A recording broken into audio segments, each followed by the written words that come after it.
সত্যি করে বল তোর সাথে ওর কি সম্পর্ক? কোনো সম্পর্ক নাই, তুমি বিশ্বাস করো। ওকে শুধু আমি নোটবুকটা দিতে গেছিলাম। তুই সত্যি কথা বলবি নি? দাঁড়া আমি দেখছি। এই তুই কোথায় যাচ্ছিস? সত্যি করে বল, আমার বয়ফ্রেন্ডের সাথে তোর কিসের সম্পর্ক? আমার বয়ফ্রেন্ডকে দখল করতে চাস? লাগছে, ছাড়ো বলছে, ছাড়ো, চল ছাড়ো। আমি সত্যি বলছি, তোমার বয়ফ্রেন্ডের সাথে আমার কোনো সম্পর্ক নাই। ছাড়ো। সাথী, ওকে ছেড়ে দাও। তুই ভাবলে কি এরকম একটা গায়ে ভূতের সঙ্গে আমি প্রেম করবো? দেখলেই তোমার ঘৃণা লাগে। এবারকার মতো তোকে ছেড়ে দিলাম। দ্বিতীয়বার যদি আমার বয়ফ্রেন্ডের আশেপাশে ঘুরিস না, চ্যালেঞ্জ মেরে ফেলবো তোকে।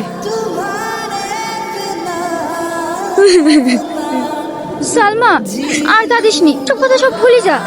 আমি ভেবেছিলাম সামাদ আমাকে ভালোবাসে, কিন্তু না, এখন দেখছি ওই আমাকে বেশি ঘৃণা করে। এখন আমার নিজের প্রতি নিজেই ঘৃণা হচ্ছে। তাহলে তোকে ভালোবাসে সে কে? আমি জানতে চাইনি সে কি। আমার আর কিছু ভালো লাগছে না রে। সালমা, এ তো আবার চিঠি দিল। ও চিঠি আমি পড়তে চাইনি, চিঠি ফেল দিগা। পাগলামো করিসনি, চিঠি খুলে দেখ কি বলছে। আমি দেখবো না, পারলে তুই দেখ।